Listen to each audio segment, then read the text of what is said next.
Yo, how y'all doing, YouTube? I just wanted to get some stuff off my chest. First of all, though, I do want to say this is my first video for one. Um, I've been a long lost Redskins, Commanders, Washington football team, whatever you want to call them. I've been a long fan, not long lost, a long time fan, my whole life, and I've always talked sports. I just wanted to create a channel and to get some things off my chest. Maybe we can create some cool, interesting conversations. Without further ado, I do want to just talk about some of the recent news going on with the team. First, I wanted to touch base on Jayden's injury. We had Adam Schefter come out and say he's not practicing today, of course, and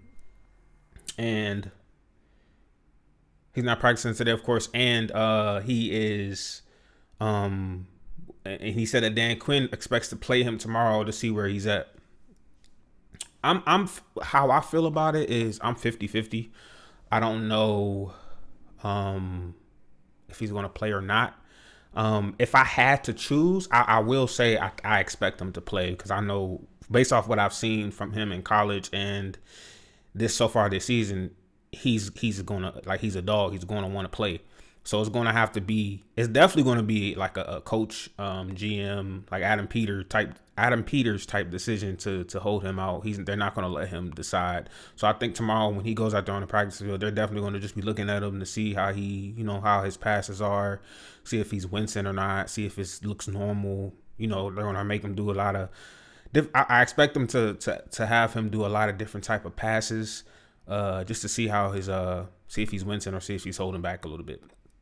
If he's not 100%, I still feel confident in Mariota. Like if he's not able to play, I still feel really highly confident that Mariota will go out and be able to do a pretty good job based off of what I've seen last week.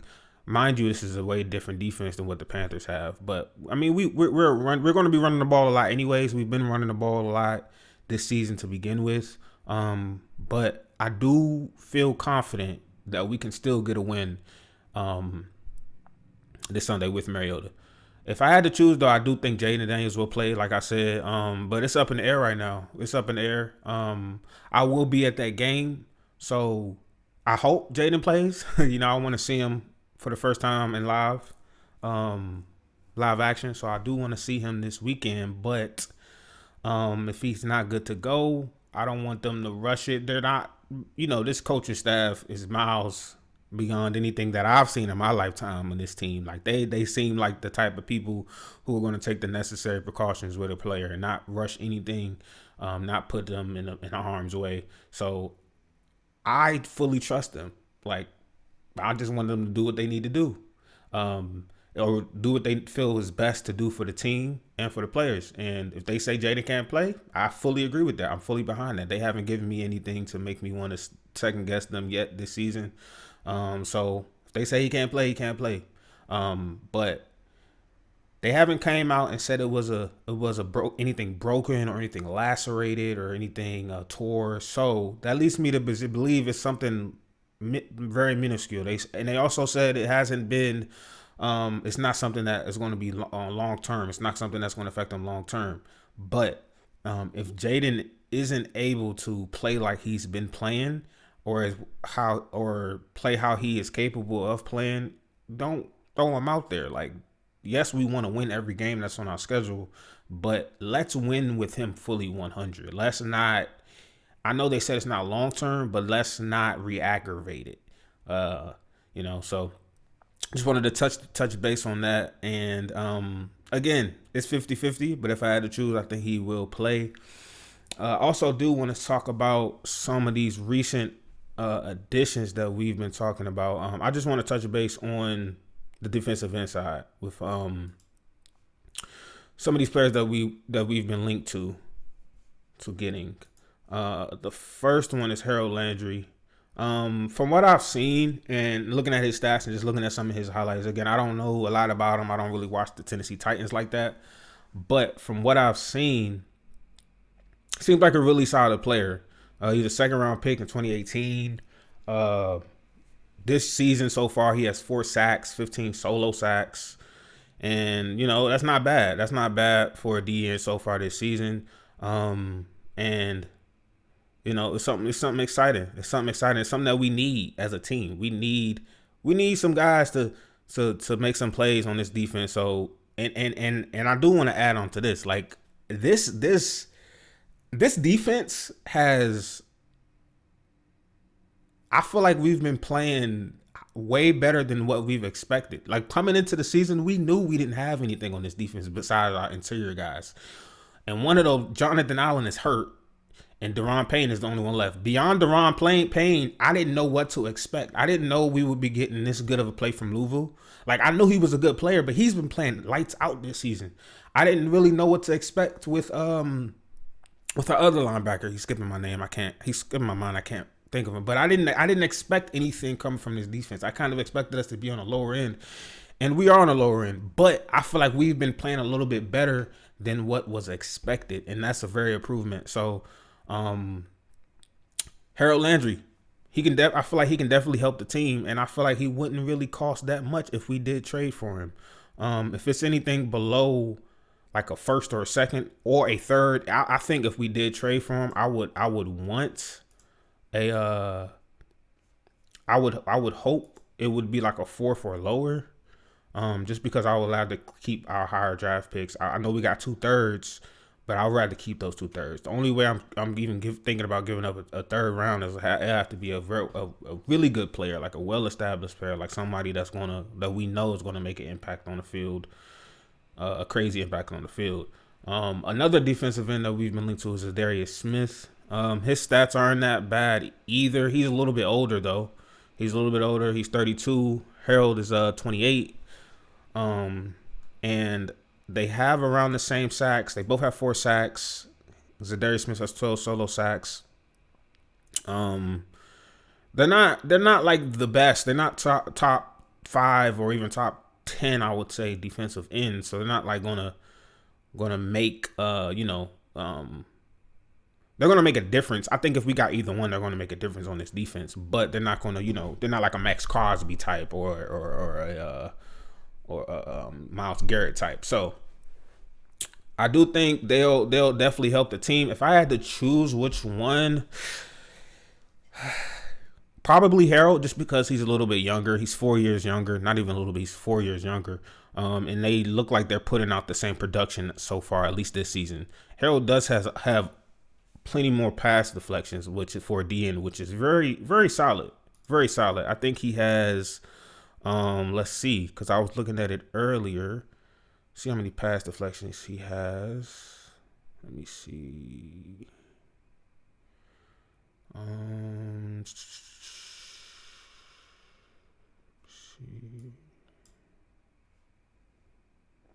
He has 3. I mean, that's not a lot, but he has 3 pass deflections. That means he's attentive, and Zadarius Smith looks like he doesn't have any so far this season. And, I think there's a little bit more upside.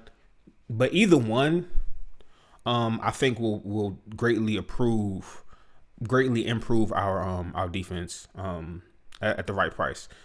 The guys that we do have, Dante Fowler Jr., he had a big game last game. I think he's coming on. Hopefully we get Dorrance Armstrong back this week.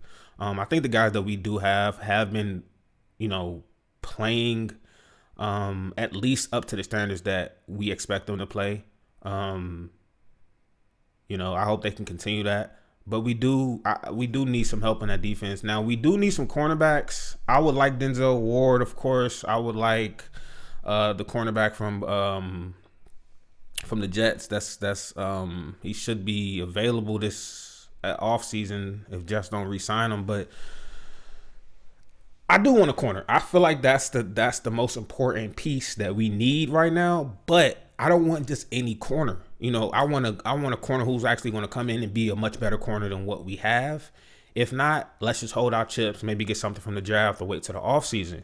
The thing is that I've been seeing teams look like they don't want to let go of their corners. Like they just don't, especially if you're good. Like I don't expect the Browns to want Denzel Ward. I expect the Browns to hold on to Denzel Ward, or if they do trade him, they're going to want a whole rack of shit for him. Like, I don't expect us to get a corner before the trade deadline. Maybe this offseason, but um, I do understand that like that's our number one need. The order for me is corners. Number one, number two, if I had to say, will probably be defensive end, and then number three would be wide receivers for me. There's a lot of wide receivers out there that are on the trade block as well this year. I think we should go ahead and make a move on it. I mean, our receiver group hasn't been bad, but outside of Terry, like, what real threat at receiver do we have? I mean, you know, Alameda Zacchaeus has been playing well. Our rookie Luke McCaffrey has been getting open. He just hasn't been getting the ball yet. De'Ami Brown has shown flashes. Our other pickup that we just picked up, I can't remember his name. Brown, he got long hair, and he has been playing really well too. So it depends, man. It depends. Our wide receiver group has been playing pretty good, but I would love another wide receiver, man. I've been seeing some of you guys that's just on Twitter and on YouTube. Some of you guys have been saying like we don't need a wide receiver. Yes, I think wide receiver isn't the number one need right now. But if you can, we can definitely improve our wide receiver core. That can be improved, and I feel like if we can get a pretty good wide receiver at a reasonable cost, why not? Why not? Like if we can go pick up, who's open right now? What wide receivers are available? Let me check on that really quick. Because I do think we need to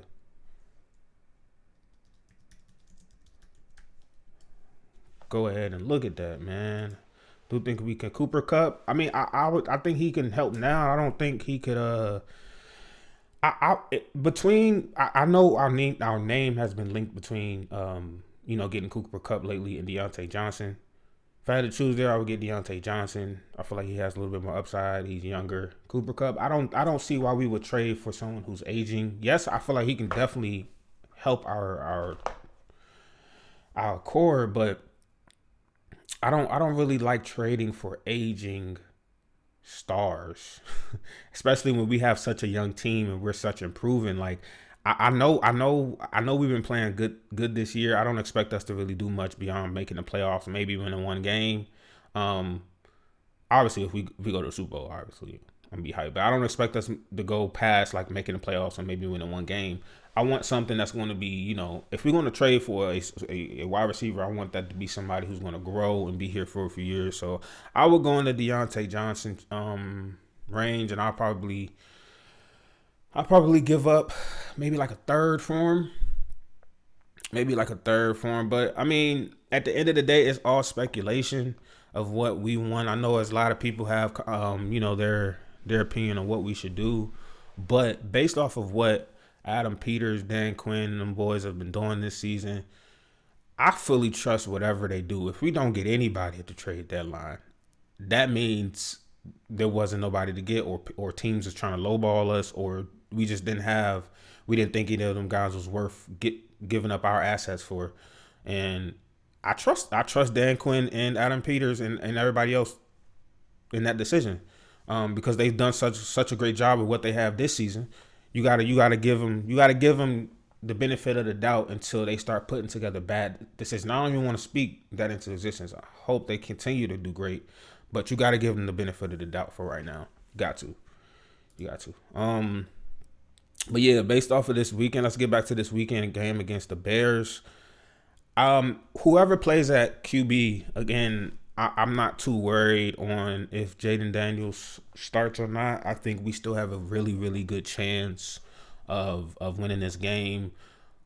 Cliff Kingsbury, he's coached Caleb. Hopefully it could be like the Arizona game. Hopefully he gives the defense some tips, and because he's coached Caleb before, he might know some things that the average offensive coordinator or average coach in general just doesn't know, because he's had that one-on-one time with him. He kind of knows his tendencies a little bit, and hopefully he can relay that to our defense and we can have the upper leg on that. But I expect this Sunday, I expect us to run the ball heavy. I expect us to get really creative with our run game. Really try to catch them off guard sometimes when we do pass. I expect us to win, man. I expect Brian Robinson Jr. to have over 100 yards. Probably,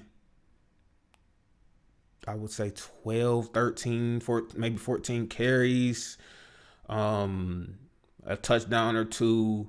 I expect us to get the dub, man. Regardless of the quarterback, the way we've been playing, the way this team has looked this season, I expect us to get this dub. I expect the score to be 28, 21. That's what I'm going to give it right now. And that's just off the top of my head. I haven't really given the score any much thought because it's kind of hard if you don't know who's going to play quarterback. If Jayden plays, I expect us to win. I expect us to get to at least 30. Now, I do know the Bears haven't allowed, 21 points in like 11 games, which is some crazy shit. But with that being said, they haven't really seen an offense like that, like ours this season. I expect us to still be around our average, which I think is around 30 points. I don't know the exact average, but I know it's around 30 points. Might be like 28, 29, but I expect us to still score around that. If Jayden plays, I expect us to be at least 30. I expect the score to be around 34, maybe 35. If Marcus Mariota plays, I think the score will be a little bit lower than that. Probably 28, like I said.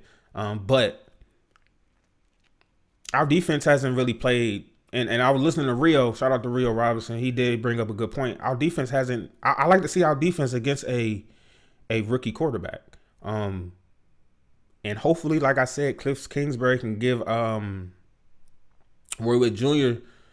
some tips here and there about his tendencies, and maybe we can mix it up and confuse him a little bit. Now Bears defense, on the other hand, their defense is really good. Their defense has been playing pretty good. Like I said, they haven't allowed over 21 points in 11 games.